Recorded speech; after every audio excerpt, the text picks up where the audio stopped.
ನಮಸ್ಕಾರ. ನನ್ನ ನೆಚ್ಚಿನ ವಿದ್ಯಾರ್ಥಿಗಳಿಗೆ ನಾನು ಲಕ್ಷ್ಮೀ ನಿಗ್ನ, ನಿಮ್ಮ ಇಂಗ್ಲೀಷ್ ಟೀಚರ್. ಕ್ಲಾಸನ್ನು ಶುರು ಮಾಡೋದಕ್ಕಿಂತ ಮುಂಚೆ ನಾವು ಡಾಕ್ಟರ್ ಬಿ ಆರ್ ಅಂಬೇಡ್ಕರ್ ಅವರ ಪಾಠವನ್ನು ಕಲಿತಾ ಇದ್ದೇವೆ. ಪ್ರಿಸೆಂಟ್ ಕ್ಲಾಸಸ್ ಬಗ್ಗೆ ನಾನು 2 ಮಾತುಗಳನ್ನು ಹೇಳಲು ಇಷ್ಟಪಡ್ತೀನಿ. ಪ್ರಿಸೆಂಟ್ ಕ್ಲಾಸಸ್ ಇದು ಗ್ರಾಮೀಣ 10ನೇ ತರಗತಿಯ ಕನ್ನಡ ಮಾಧ್ಯಮದ ವಿದ್ಯಾರ್ಥಿಗಳಿಗಾಗಿ ವಿಶೇಷವಾಗಿ ತಯಾರಿಸಿದಂತಹ ಆನ್ಲೈನ್ ಕೋಚಿಂಗ್ ಕ್ಲಾಸಸ್ ಆಗಿದೆ. ಇಲ್ಲಿ ಗಣಿತ, ವಿಜ್ಞಾನ, ಸಮಾಜಶಾಸ್ತ್ರ, ಕನ್ನಡ, ಹಿಂದಿ, ಇಂಗ್ಲೀಷ್ ಹೀಗೆ 6 ವಿಷಯಗಳಲ್ಲಿ ನುರಿತ ಶಿಕ್ಷಕರಿಂದ ತಮಗೆ ಪಾಠಗಳನ್ನು ಬೋಧನೆ ಮಾಡಲಾಗುತ್ತದೆ. ಇಲ್ಲಿ ನಾವು ಪಠ್ಯಪುಸ್ತಕವನ್ನು ಮಾತ್ರ ಉಪಯೋಗಿಸದೆ smart class, video clips, audio clips ಹೀಗೆ ನಾನಾ ಥರದ ಬೋಧನಾ ವಿಧಾನಗಳನ್ನು ಅಳವಡಿಸಿಕೊಂಡು ವಿಷಯಗಳನ್ನು ನಿಮಗೆ ಹೆಚ್ಚಾಗಿ ತಿಳಿಯುವ ಹಾಗೆ ಪ್ರಯತ್ನವನ್ನು ಮಾಡ್ತಾ ಇದ್ದೇವೆ. ಆಳವಾಗಿ ತಿಳಿಸುವ ಪ್ರಯತ್ನವನ್ನು ಮಾಡ್ತಾ ಇದ್ದೇವೆ. ಇದರ ಜೊತೆಗೆ ನೀವು ನಿಮ್ಮ ಯೋಚನಾ ಶಕ್ತಿಯನ್ನು ಹೆಚ್ಚಿಸಿಕೊಳ್ಳಲು, ಆಮೇಲೆ ಪ್ರಶ್ನೆ ಕೇಳುವಿಕೆ ಸಾಮರ್ಥ್ಯವನ್ನು ಹೆಚ್ಚಿಸಿಕೊಳ್ಳಲು ನಾವು ನಿರಂತರವಾಗಿ ಪ್ರಯತ್ನವನ್ನು ಮಾಡ್ತಾ ಇದ್ದೇವೆ. ಹಾಗಾದರೆ ಇವತ್ತಿನ ಕ್ಲಾಸಿಗೆ ತಾವೆಲ್ಲರೂ ಸಿದ್ಧರಿದ್ದೀರಾ? ನೋಡ್ರಿ, ನಾವು ಈಗ ಏನು ಕಲಾಕತ್ತೀವಿ ಅಂತಂದ್ರೆ, ಈಗ ನಾವು ಡಾಕ್ಟರ್ ಬಿ ಆರ್ ಅಂಬೇಡ್ಕರ್ ಅವ್ರ ಬಗ್ಗೆ 6 ಪ್ಯಾರಾಗ್ರಾಫನ್ನು ಕಲ್ತೇವೆ.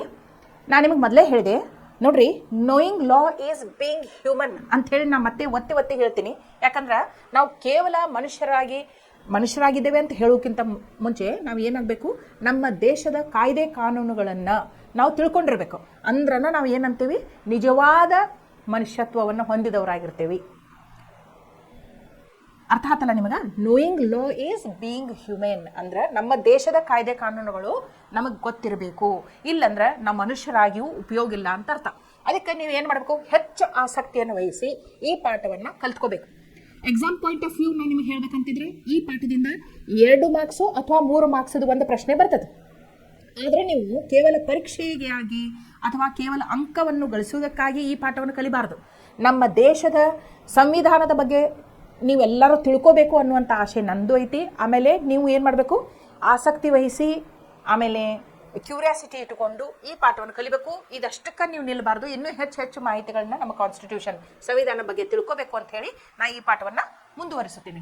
ಇಲ್ಲಿ ನೋಡ್ರಿ, Jawaharlal Nehru chose Dr. Ambedkar to be the first law minister of independent India. This was a recognition of Dr. Ambedkar's skills in the field of law and legislation, as also a tribute to his vision of social justice, a vision which was sought to be infused into the new Indian polity. But above all, this was a tribute to the success of Baba Saheb Dr. Ambedkar's own campaign against social injustice. Who could have dreamt that one born to a Mahar family would one day become not only a law minister but a lawmaker and be hailed as the modern Manu? ನೋಡ್ರಿ, ನಮ್ಮ ದೇಶಕ್ಕೆ ಸ್ವಾತಂತ್ರ್ಯ ಸಿಕ್ತು August 15, 1947. ಮೊದಲ ಪ್ರಧಾನಮಂತ್ರಿ ಯಾರಾದರು? ಸ್ವತಂತ್ರ ಭಾರತದ ಮೊದಲ ಪ್ರಧಾನಮಂತ್ರಿ ಯಾರಾದರು? ಜವಾಹರ್ಲಾಲ್ ನೆಹರೂಜಿಯವರಾದರು. ಜವಾಹರ್ಲಾಲ್ ನೆಹರೂಜಿಯವರು ಏನು ಮಾಡಿದರು ಅಂತಂದ್ರೆ, ಡಾಕ್ಟರ್ ಬಿ ಆರ್ ಅಂಬೇಡ್ಕರ್ ಅವ್ರನ್ನ ಕಾನೂನು ಮಂತ್ರಿಯನ್ನಾಗಿ ಆರಿಸಿದ್ರು. ಏನು ಮಾಡಿದ್ರು? Choose CHOOSE, choose V1 formal, chose ಅಂದ್ರೆ V2. ಓಕೆ, ಚೋಸ್ ಅಂದ್ರೆ ಆಯ್ದುಕೊಳ್ಳುವುದು. Doctor Ambedkar to be the first law minister. ಹೆಂಗೆ ಈಗ ನಮ್ಗೆ ಜವಾಹರ್ಲಾಲ್ ನೆಹರು ಅವರು ಸ್ವತಂತ್ರ ಭಾರತದ ಮೊದಲೇ ಪ್ರಧಾನಮಂತ್ರಿ ಆದ್ರಲ್ಲ, ಅದೇ ರೀತಿಯಾಗಿ ಕಾನೂನು ಮಂತ್ರಿ ಅಂತ ಯಾರಿಗೆ ಆರಿಸಿದ್ರು ಅವರು? ಜವಾಹರ್ಲಾಲ್ ನೆಹರೂಜಿಯವರು ಬಿ ಆರ್ ಅಂಬೇಡ್ಕರ್ ಅವ್ರಿಗೆ ಮೊದಲ ಕಾನೂನು ಮಂತ್ರಿ ಅಂತ ಆರಿಸಿದ್ರು ಇಂಡಿಪೆಂಡೆಂಟ್ ಇಂಡಿಯಾ, ಸ್ವತಂತ್ರ ಭಾರತಕ್ಕೆ. ದಿಸ್ ವಾಸ್, ಯಾಕೆ ಅವ್ರನ್ನ ಆಯ್ಕೆ ಮಾಡಿದ್ರು ಅಂತಂದ್ರೆ, ಕಾನೂನು ಮಂತ್ರಿಯನ್ನಾಗಿ ಬಿ ಆರ್ ಅಂಬೇಡ್ಕರ್ ಅವ್ರಿಗೇನೆ ಯಾಕೆ ನೆಹರೂಜಿಯವರು ಆಯ್ಕೆ ಮಾಡಿದ್ರು ಅಂತಂದ್ರೆ, this was a recognition of doctor Ambedkar skills in the field of law and legislation. ಅವರಿಗೆ ಭಾಳ ಸ್ಕಿಲ್ಸ್ ಇದ್ದು. ಡಾಕ್ಟರ್ ಅಂಬೇಡ್ಕರ್ ಅವರಿಗೆ ಕಾನೂನಿನ ರಚನೆಯಲ್ಲಿ ಅವ್ರ ಹತ್ರ ಭಾಳಷ್ಟು ಅವರು ಕಲಾವಂತರಾಗಿದ್ದರು, ಕಲಾತ್ಮಕವಾಗಿದ್ದರು. ಅದನ್ನು ಗುರುತಿಸಿ ಜವಾಹರ್ಲಾಲ್ ನೆಹರು ಅವ್ರಿಗೆ ಏನು ಮಾಡಿದರು, ಸ್ವತಂತ್ರ ಭಾರತದ ಮೊದಲ ಕಾನೂನು ಮಂತ್ರಿಯನ್ನಾಗಿ ಅಂಬೇಡ್ಕರ್ ಅವರಿಗೆ ಜವಾಹರ್ಲಾಲ್ ನೆಹರು ಅವರು ಮಾಡಿದರು. ಆಸ್ ಆಲ್ಸೋ ಟ್ರಿಬ್ಯೂಟ್ ಅಂದ್ರೆ ಏನು? ಗೌರವ ಕೊಡೋದು. Tribute to his vision. ಅವರಿಗೆ ಯಾವ ಇನ್ನೊಂದು ಕಾರಣ ಇತ್ತು ಇವರಿಗೆ, ಬಿ ಆರ್ ಅಂಬೇಡ್ಕರ್ ಅವರಿಗೆ ಕಾನೂನು ಮಂತ್ರಿ ಮಾಡಾಕ ಜವಾಹರ್ಲಾಲ್ ನೆಹರು ಅವರು. ಒಂದನೇದ್ದು, ಅವರಿಗೆ ಸಾಕಷ್ಟು ಕಾನೂನಿನ ರಚನೆಯಲ್ಲಿ ಅವರು ಬಹಳ ಕಲಾತ್ಮಕರಾಗಿದ್ದರು, ಒಂದನೇದ್ದು. ಎರಡನೇದ್ದು, ಈಗ ಏನು ಅಂಬೇಡ್ಕರ್ ಅವರು ಅದಾರಲ್ಲ, ಸೋಷಲ್ ಇದು ಯಾವ್ದ್ರ ಬಗ್ಗೆ ಅವ್ರಿಗೆ ಸೋಷಲ್ ಜಸ್ಟಿಸ್ ಅಂದ್ರೆ ನಮ್ಮ ಸಮಾಜದೊಳಗೆ ಮೇಲು ಕೀಳು ಅನ್ನುವಂಥ ಜಾತಿ ಭೇದ ಅನ್ನುವಂಥ ಅದನ್ನು ಹೋಗ್ಲಾಡ್ಸಕ್ಕೆ ಸತತವಾಗಿ ಪ್ರಯತ್ನ ಮಾಡ್ಕೊಂಡು ಬಂದವರು ಅಂಬೇಡ್ಕರ್ ಅವರು ಆಗಿದ್ರು. ಅವ್ರದ್ದು ವಿಷನ್ ಆಗಿತ್ತು. ವಿಷನ್ ಅಂದ್ರೇನು? ಅವ್ರು ಕಂಡಂಥ ಕನಸಾಗಿತ್ತು. ಸ್ವತಂತ್ರ ಭಾರತ ಹೆಂಗಿರಬೇಕು ಅಂತ ಅವ್ರು ಕನಸು ಕಾಣ್ತಾ ಇದ್ರು ಅಂತಂದ್ರೆ, ಸ್ವತಂತ್ರ ಭಾರತದೊಳಗೆ ಮೇಲು ಕೀಳು ಅಂಥೇಳಿ ಜಾತಿ ಹಿಡ್ಕೊಂಡು ಮಾಡಬಾರ್ದು ಅನ್ನುವಂಥದ್ದು ಅವ್ರದ್ದು ಕನಸಾಗಿತ್ತು ಸ್ವತಂತ್ರ ಭಾರತದ. ಅದಕ್ಕೆ which was sought to be infused. Sought ಅಂದ್ರೇನು? Seek, SEEK seek, V1 SOUGHT sought, V2 ಇದು. ಓಕೆ, ಟು ಬಿ ಇನ್ಫ್ಯೂಸ್ಡ್ ಅಂದ್ರೆ ಫಿಲ್. ಇದೇನು ಅವ್ರ ಕಾನೂನಿನ ವಲಯದೊಳಗೆ ಅವರಿಗೆ ಅಗಾಧವಾದಂಥ ಜ್ಞಾನ ಇತ್ತು. ಆಮೇಲೆ ಕಾನೂನಿನ ರಚನೆಯಲ್ಲಿ ಅವರು ಪರಿಣಿತರಾಗಿದ್ದರು ಅನ್ನೋದ್ರ ಜೊತೆಗೆ ಏನು ಫಿಲ್ ಮಾಡಿದರು ಅಂತಂದರೆ, ಜವಾಹರ್ಲಾಲ್ ನೆಹರು ಅವರು ಅಂಬೇಡ್ಕರ್ ಅವರು ಕಂಡಂತಹ ಕನಸು ಸ್ವತಂತ್ರ ಭಾರತ ಹೆಂಗಿರಬೇಕು, ಅಲ್ಲಿ ಎಲ್ಲರಿಗೂ ಸಮಾನತೆ ಇರಬೇಕು, ಯಾವ ಜಾತಿ ಭೇದ ಇರಬಾರ್ದು, ಮೇಲು ಕೀಳು ಅನ್ನುವಂಥ ಇರಬಾರ್ದು, ಸಮಾಜದೊಳಗೆ ಎಲ್ಲರೂ ಏನು ಸಮಾನತೆಯಿಂದ ತಮ್ಮ ಮೂಲಭೂತ ಹಕ್ಕುಗಳನ್ನು ಎಂಜಾಯ್ ಮಾಡ್ತಾ ಇರಬೇಕು ಅನ್ನುವಂಥದ್ದು ಅವ್ರದ್ದು ಮನಸ್ಸಿತ್ತು. ಅದಕ್ಕೆ ಗೌರವ ಕೊಡೋದಕ್ಕಾಗಿ ನೆಹರು ಅವರು ಏನು ಮಾಡಿದ್ರು, ನ್ಯೂ ಇಂಡಿಯನ್ ಪಾಲಿಟಿ ಕಾನೂನು ಮಂತ್ರಿಯನ್ನಾಗಿ ಮಾಡಿದರು. ನ್ಯೂ ಇಂಡಿಯನ್ ಪಾಲಿಟಿ ಯಾಕಂತೀವಿ ನಾವು? ಯಾಕಂದ್ರೆ ಸ್ವತಂತ್ರ ಸಿಗುವವರೆಗೆ ನಮ್ಮ ಭಾರತ ದೇಶದೊಳಗೆ ಯಾರ ಆಡಳಿತ ಇತ್ತು? ಬ್ರಿಟಿಷರ ಆಡಳಿತ ಇತ್ತು. ಅದು ಸರ್ವಾಧಿಕಾರ ಆಡಳಿತ ಇತ್ತು. ಯಾಕಂದ್ರೆ ನಮ್ಮದು ಏನೂ ಕೇಳ್ತಿರ್ಕಿಲ್ಲ ಅವರು. ಆದರೆ ಈಗ ಭಾರತಕ್ಕೆ ಸ್ವತಂತ್ರ ಸಿಕ್ಕ ಮೇಲೆ ನಾವು ಎಂಥ ಸರ್ಕಾರವನ್ನು ನಾವು ಆಯ್ದುಕೊಂಡಿವಿ? ಪ್ರಜಾಪ್ರಭುತ್ವ ಅಂದ್ರೇನು? ಡೆಮೋಕ್ರಸಿ ಅಂದ್ರೇನು? Democracy is a form of government which is for the people, by the people, of the people. ಇದು ಅಬ್ರಾಹಂ ಲಿಂಕನ್ ಅವರು ಹೇಳಿದ್ರು. ಹೌದು. ಸೊ ಅದಕ್ಕೇನು ಮಾಡಿದ್ರು? Into the new Indian polity. ನಮ್ಮ ಹೊಸ ರಾಜಕಾರಣದೊಳಗೆ, ರಾಜಕೀಯ ವ್ಯವಸ್ಥೆಯೊಳಗೆ ಹೊಸ ಕನಸನ್ನು ಇಟ್ಟುಕೊಂಡು ಬಂದಂಥ ಕಾನೂನಿನ ಮಂತ್ರಿಯನ್ನು ಜವಾಹರ್ಲಾಲ್ ನೆಹರು ಅವರು ಆರಿಸಿದರು. ಬಟ್ ಅಬೌವ್ ಆಲ್, ಇದಕ್ಕಿಂತ ಹೆಚ್ಚಾಗಿ, ಇದು ಎಲ್ಲದಕ್ಕಿಂತ ಹೆಚ್ಚಾಗಿ ಯಾಕೆ ನೆಹರು ಅವರು ಅಂಬೇಡ್ಕರ್ ಅವರಿಗೆ ಕಾನೂನು ಮಂತ್ರಿಯನ್ನಾಗಿ ಮಾಡಿದ್ರು ಅಂತಂದ್ರೆ, ಇದು 2 ಮಾರ್ಕ್ಸಿಗೆ ಅಥವಾ 3 ಮಾರ್ಕ್ಸಿಗೆ ಬರ್ಬೋದು. ಲಕ್ಷ ಕೊಟ್ಟು ನೋಡ್ಕೊಡ್ರಿ. 3 reasons. Above all, this was a tribute to the success of Baba Saheb doctor Ambedkar's own campaign against social injustice. ಇದು ಇನ್ನೂ ಒಂದು ಗೌರವ ಕೊಡುವಂಥದ್ದಾಗಿತ್ತು. ಯಾಕಂತಂದ್ರೆ ಇವ್ರೇನು ಬಾಬಾ ಸಾಹೇಬ್ ಅಂಬೇಡ್ಕರ್ ಅವರು ಇದ್ರಲ್ಲ, ಅವರು ಯಾವಾಗಲೂ ಸಮಾಜದೊಳಗೆ ಇನ್ಜಸ್ಟಿಸ್ ಅಂದ್ರೇನು? ಅನ್ಯಾಯ ಆಗ್ತಿತ್ತಲ್ಲ, ಕೆಳ ಜಾತಿಯವರಿಗೆ ಅನ್ಯಾಯ ಆಗ್ತಿತ್ತಲ್ಲ, ಅದ್ರ ವಿರುದ್ಧ ಸಾಕಷ್ಟು ಹೋರಾಟಗಳನ್ನ ಅವರು ಮಾಡಿದರು. ಅದಕ್ಕೆ ಗೌರವ ಕೊಡೋದ್ರ ಸಂಬಂಧಾಗೇನು ಏನು ಮಾಡಿದರು? ನೆಹರು ಅವ್ರನ್ನ ಕಾನೂನು ಮಂತ್ರಿಯನ್ನಾಗಿ ಮಾಡಿದರು. Who could have dreamt that one born to a Mahar family would one day become not only a law minister? ನೋಡ್ರಿ, who could have dreamt? ಯಾರು ಕನಸಾದ್ರು ಕಂಡಿದ್ರೇನು? ನೋಡ್ರಿ, ಒಬ್ಬೊಬ್ರು ಏನು ಅನ್ಕೋತಿರ್ತಾರೆ ಅಂದ್ರೆ, ನಾವು ಬಡವರಾಗಿ ಹುಟ್ಟೇವಿ, ಬಡವರಾಗೇ ಸಾಯ್ತೇವಿ. ನಾವು ಅವಿದ್ಯಾವಂತರ ಮಕ್ಕಳಾಗಿ ಹುಟ್ಟೇವಿ, ನಾವು ಅವಿದ್ಯಾವಂತರಾಗೇ ಸಾಯ್ತೇವಿ. ಹಿಂಗೆ ತಮ್ಮ ಹಣೆ ಬರೋಣ ತಾವು ಹೇಳ್ಕೊಂಡು ಬಿಡ್ತಿರ್ತಾರೆ. ಅಂದ್ರೆ ನಮ್ಮ ಕಡೆಯಿಂದ ಏನೂ ಆಗೋದಿಲ್ಲ ಅನ್ನುವಂಥದ್ದು ನಕಾರಾತ್ಮಕ ವಿಚಾರಗಳನ್ನ ಅವ್ರು ಇಟ್ಕೊಂಡು ಬಿಟ್ಟಿರ್ತಾರೆ. ಆದರೆ ಇಲ್ಲಿ ಮಹಾರಾಷ್ಟ್ರದೊಳಗೆ ಮಹರ್ ಅಂತಂದ್ರೆ ಏನು? ಕೀಳು ಜಾತಿಯವರಿಗೆ ಒಂದು ಹೆಸರು ಕೊಟ್ಟಿರ್ತಾರೆ. ಮಹಾರಾಷ್ಟ್ರದೊಳಗೆ ಡಿಪ್ರೆಸ್ಡ್ ಕ್ಲಾಸ್ ಅಂತೀವಲ್ಲ ನಾವು, ಕೀಳು ಜಾತಿ, ಅವರಿಗೆ ಮಹಾ ಅಥವಾ ಮಹರ್ ಅಂತಂದ್ರೆ ಅವ್ರು ಕೀಳು ಜಾತಿಯವರು. ಅಷ್ಟು ಕೀಳು ಜಾತಿಯೊಳಗೆ ಹುಟ್ಟಿದಂಥ ಒಬ್ಬ ವ್ಯಕ್ತಿ ಯಾರು ಕನಸದ ಕಂಡಿರ್ಕಿಲ್ಲಂತ. ಇವರು ಮುಂದೆ ಹೋಗಿ ಏನ, who could have dreamt that one born to Mahar family, Mahar ಕುಟುಂಬದೊಳಗೆ ಹುಟ್ಟಿದಂಥ ಒಬ್ಬ ವ್ಯಕ್ತಿ who would one day become not only a law minister. ನೋಡ್ರಿ, ಅಂಥ ಕುಟುಂಬದೊಳಗೆ ಹುಟ್ಟಿದಂಥ ವ್ಯಕ್ತಿ ನಮ್ಮ ಸ್ವತಂತ್ರ ಭಾರತದ ಮೊದಲ ಕಾನೂನು ಮಂತ್ರಿ ಆಗ್ತಾರು ಅಂಥೇಳಿ ಯಾರೂ ಕನಸು ಸುಧಾ ಕಂಡಿರ್ಕಿಲ್ಲಂತ.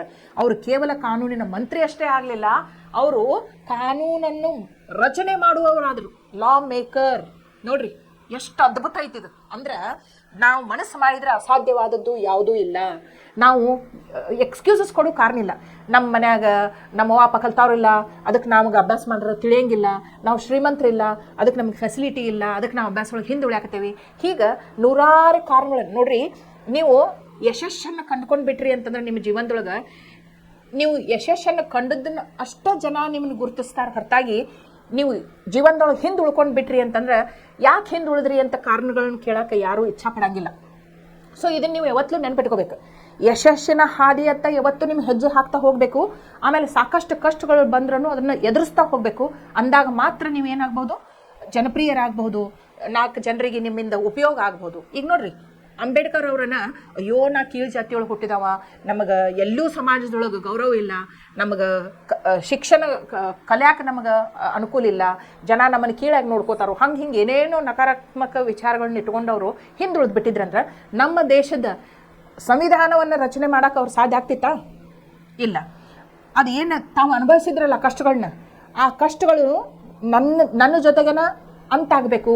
ಮುಂಬರುವ ಪೀಳಿಗೆಗಳು ಆ ಮೂಲಭೂತ ಹಕ್ಕುಗಳನ್ನು ಎಂಜಾಯ್ ಮಾಡ್ತಾ ಸಾಗಬೇಕು ಅಂತ ಹೇಳಿ ಈಗ ಅವ್ರು ಏನು ಮಾಡಿದರು, ಭಾಳಷ್ಟು ಪ್ರಯತ್ನ ಮಾಡಿ ಈ ಜಾತಿ ಭೇದ ಅನ್ನುವನ್ನು ಹೋಗ್ಲಾಡ್ಸಿದ್ರು.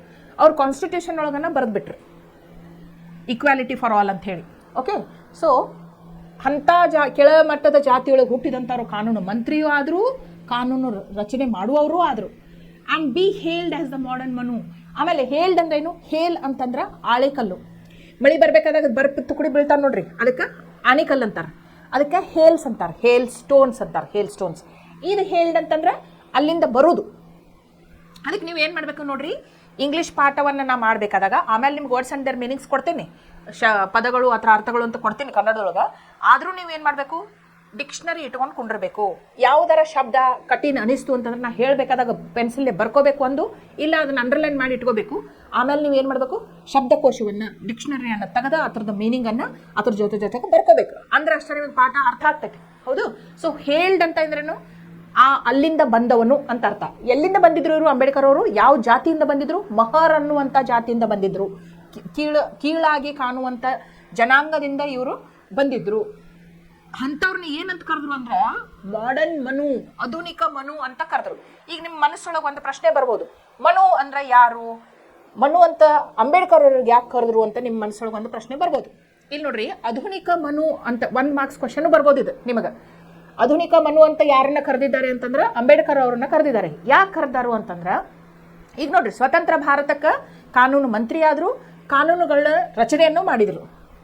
ಅದ ನಮ್ಮ ಸ್ವತಂತ್ರ ಸಿಗೋಕ್ಕಿಂತ ಎಷ್ಟೋ ವರ್ಷಗಳ ಮೊದಲು, ಬ್ರಿಟಿಷರು ಬರೋಕ್ಕಿಂತ ಮೊದಲು ನಮ್ಮ ದೇಶವನ್ನು ಯಾರು ಆಳ್ತಿದ್ರು? ರಾಜ ಮಹಾರಾಜರು ಆಳ್ತಿದ್ರು. ಅವರು ಆಡಳಿತವನ್ನು ನಡೆಸ್ತಿದ್ರು. ಅವರು ಒಂದು ಕಾಯ್ದೆ ಕಾನೂನುಗಳನ್ನ ಫಾಲೋ ಮಾಡ್ತಿದ್ರು. ಎಲ್ಲಿಂದ ಮಾಡ್ತಿದ್ರು? ಅದನ್ನ ಒಬ್ಬ ಮನು ಅನ್ನೋರು ಮನುಸ್ಮೃತಿ ಅನ್ನುವಂಥ ಒಂದು ಪುಸ್ತಕವನ್ನು ಬರೆದಿದ್ರು. ಅದರೊಳಗೆ ಅವರು ಹೇಗೆ ಆಡಳಿತವನ್ನು ಮಾಡಬೇಕು ಅನ್ನುವಂಥದ್ದನ್ನ ವಿಧಿವಿಧಾನಗಳನ್ನೆಲ್ಲ ಬರೆದಿಟ್ಟಿದ್ರು. ಮನುಸ್ಮೃತಿ ಅನ್ನುವಂಥ ಪುಸ್ತಕ ಅದು. ಆಡಳಿತ ಹೆಂಗೆ ಮಾಡಬೇಕು ಅನ್ನುವಂಥದ್ದು ಬರೆದಿಟ್ಟಿದ್ದಿತ್ತು. ಅದನ್ನ ಫಾಲೋ ಮಾಡ್ತಿದ್ರು. ಈ ರಾಜ ಮಹಾರಾಜರೆಲ್ಲ ಇದ್ರಲ್ಲ, ಆಡಳಿತ ಮಾಡಬೇಕಾದಾಗ ಮನುಸ್ಮೃತಿಯನ್ನು ನೋಡಿ ಅದರ ಆಧಾರದ ಮೇಲೇನ ಆಡಳಿತವನ್ನು ನಡೆಸ್ತಿದ್ರು. ಅದು ಬಹಳ ಹಿಂದಿನ ಕಾಲದ್ದು, ಹೌದಿಲ್ಲ? ಪ್ರಾಚೀನ ಮನುಸ್ಮೃತಿ. ಆದರೆ ಈಗ ಆಧುನಿಕ ಮನು ಯಾಕೆ? ಆಡಳಿತವನ್ನು ರಚನೆ ಮಾಡಿದವರು ಯಾರು? ಹಿಂಗೆ ಇರ್ಬೇಕು ನಮ್ಮ ದೇಶದ ಕಾನೂನು, ಹಿಂಗೆ ಇರ್ಬೇಕು ನಮ್ಮ ದೇಶದ ಆಡಳಿತ ಅನ್ನುವಂಗ ಮಾಡಿದವ್ರು ಯಾರು? ಅಂಬೇಡ್ಕರ್ ಅವರು. ಅದಕ್ಕೆ ಅವ್ರಿಗೆ ಯಾಕೆ ಆಧುನಿಕ ಮನು ಅಂತ ಕರೆದ್ರು. ಓಕೆ, ಸೊ ಇದನ್ನೆಲ್ಲ ನೆನ್ಪಿಟ್ಕೊಳ್ರಿ. ಇದು ಪ್ಯಾರಾ ನಂಬರ್ 7 ಒಳಗಿಂದು ನೆನ್ಪಿಟ್ಕೊಳ್ರಿ. ಓಕೆ, ನೆಕ್ಸ್ಟ್ ಪ್ಯಾರಾಗ್ರಾಫ್ ನೋಡ್ರಿ, 8th one. In the 4 decades and more since independence, much progress has been achieved in providing equality of opportunities to the people. Members of the scheduled castes find doors which had been closed to them for centuries being opened. No legal bars exist today for self-expression or self-advancement. They are enrolling themselves in institutes of higher learning and entering public services.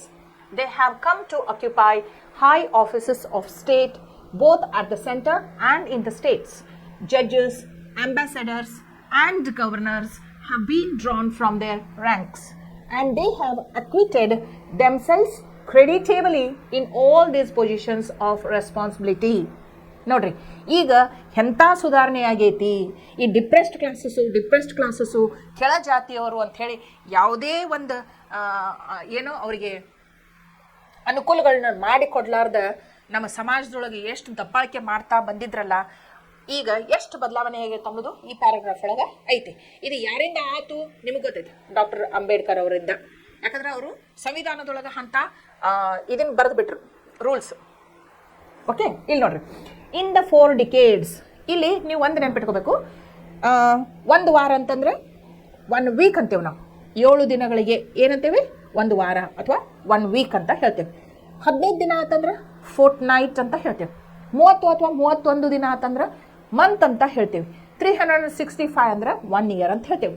ಈಗ decade ಅಂತಂದ್ರೆ ಏನು? Decade ಅಂದ್ರೆ 10 ವರ್ಷ. 10 ವರ್ಷಕ್ಕೆ 1 decade ಅಂತೇವೆ. 4 decades ಅಂದ್ರೆ 40 years. ಹೌದಿಲ್ಲ? ಈಗ ಸ್ವತಂತ್ರ ಸಿಕ್ಕ 40 ವರ್ಷ ಅನ್ನತ್ತಾರ. ಈಗ ಅದಕ್ಕೂ ಹೆಚ್ಚಾಗೈತಿ. ಹೌದು, ಈ ಪಾಠ ಅದನ್ನ ಏನಿವ್ರು ಆರ್ ವೆಂಕಟರಮಣ್ ಅವ್ರು ಬರೆದ್ರಲ್ಲ ಅವಾಗ 40 ವರ್ಷ ಅಷ್ಟಾಗಿತ್ತು. ಬಟ್ ಈಗ ಅಷ್ಟಾಗೈತೇನು? 1947ರಿಂದ 2025ನೇ ಇಸ್ವಿವರೆಗೆ ಕ್ಯಾಲ್ಕುಲೇಟ್ ಮಾಡ್ರಿ. ಸ್ವತಂತ್ರ ಸಿಕ್ಕ ಎಷ್ಟು ವರ್ಷ ಆತಂತ ನಿಮ್ಗೆ ಗೊತ್ತಾಗ್ತದೆ. ಓಕೆ, ಇನ್ ದ 4 ಡಿಕೇಡ್ಸ್ ಈಗ 40 ಸ್ವತಂತ್ರ ಸಿಕ್ಕ 40 ವರ್ಷದಾಗ ಏನೇನು ಬದಲಾವಣೆ ಆಗೈತೆ ನೋಡ್ರಿ. ಅಂಡ್ ಮೋರ್ ಸಿನ್ಸ್ ಇಂಡಿಪೆಂಡೆನ್ಸ್, ಭಾರತಕ್ಕೆ ಸ್ವತಂತ್ರ ಸಿಕ್ಕ ನಂತರ much progress has been achieved. ಭಾಳ ಏನಾಗೈತಿ? ಪ್ರೋಗ್ರೆಸ್ ಅಂದ್ರೆ ಏನು? ಅಭಿವೃದ್ಧಿಗೊಂಡೈತಿ. Much progress has been achieved. ಏನು? ಪ್ರಗತಿಯನ್ನು ನಾವು ಪಡೆದಿದ್ದೇವೆ. ಅಚೀವ್ಡ್ ಅಂದ್ರೆ ಏನು? ಗಳಿಸಿಕೊಂಡಿದ್ದೇವೆ. ಇನ್ ಪ್ರೊವೈಡಿಂಗ್ ಇಕ್ವಾಲಿಟಿ. ಯಾವುದ್ರೊಳಗೆ ಅಭಿವೃದ್ಧಿ ಆಗೈತಿ ಅಂತಂದ್ರೆ, ಮೊದಲ ಮೇಲು ಕೀಳು ಅನ್ನುವಂಥದ್ದು ಸೊಸೈಟಿ ಒಳಗೆ ಭಾಳ ಇತ್ತು. ಇಕ್ವಾಲಿಟಿ ಇರಾಕಿಲ್ಲ. ಎಲ್ಲರೂ ಜನರನ್ನ ಸಮಾನತೆ ದೃಷ್ಟಿಯಿಂದ ನೋಡ್ತಿರ್ಲಿಲ್ಲ. ಭಾಳ ಏನು ದಬ್ಬಾಳಿಕೆ ಮಾಡ್ತಿದ್ರು. ಇದೇನು ಉಚ್ಚ ಜಾತಿಯ ಜನರು ಇದ್ರಲ್ಲ ಅವರು ಕೆಳಗಿನ ಜಾತಿಯವ್ರ ಮೇಲೆ ದಬ್ಬಾಳಿಕೆ ಮಾಡ್ತಿದ್ರು. ಬಟ್ ಈಗ ಏನಾಗತ್ತೈತಿ? Equality of opportunities.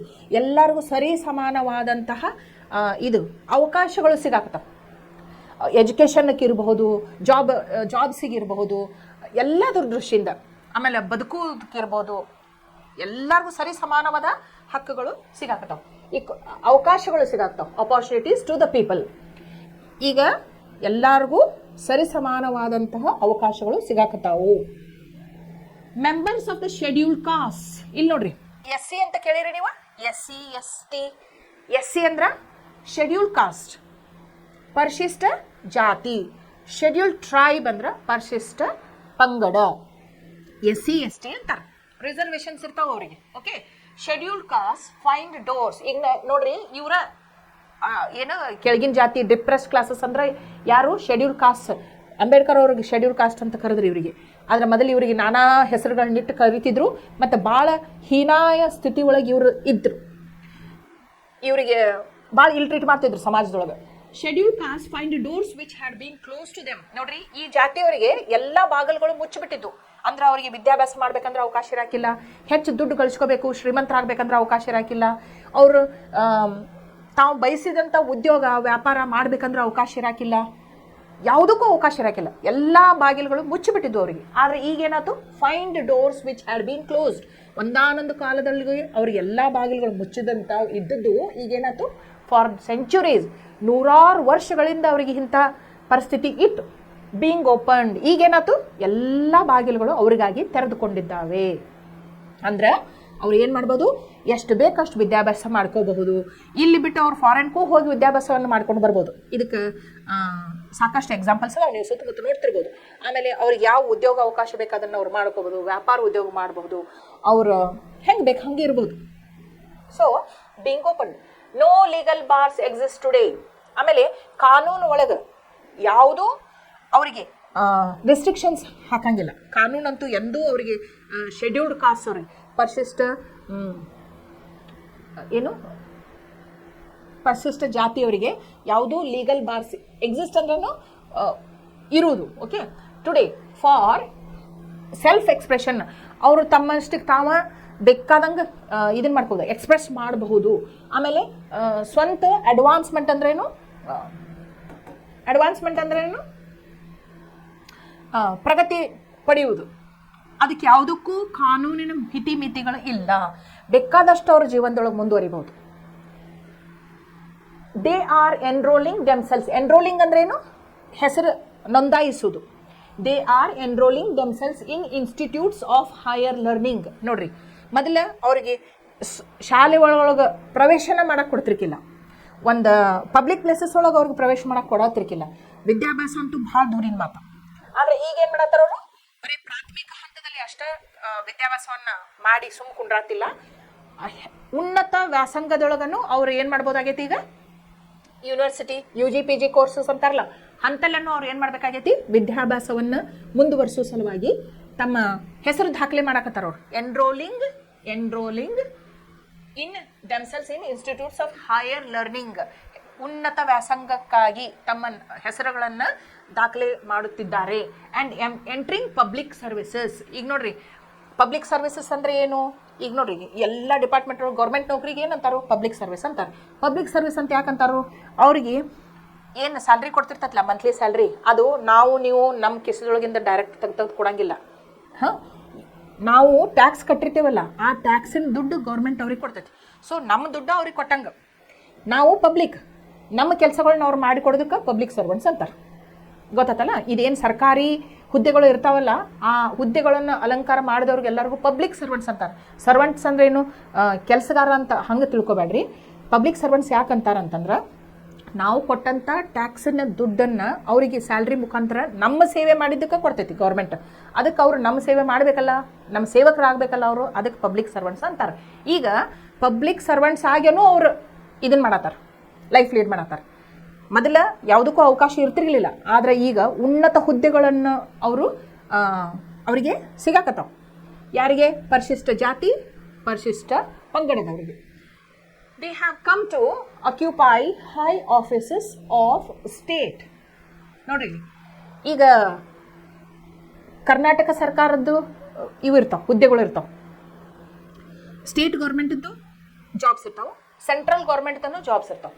ಎರಡೂ ಇದ್ರೊಳಗೆ ಸ್ಟೇಟ್ ಗೌರ್ಮೆಂಟ್ ಒಳಗೂ ಅವ್ರಿಗೆ ಅವಕಾಶ ಐತಿ, ಸೆಂಟ್ರಲ್ ಗೌರ್ಮೆಂಟ್ ಒಳಗೂ ಅವ್ರಿಗೆ ಅವಕಾಶ ಐತಿ, ಉದ್ಯೋಗ ಅವಕಾಶಗಳು ಅದಾವೆ.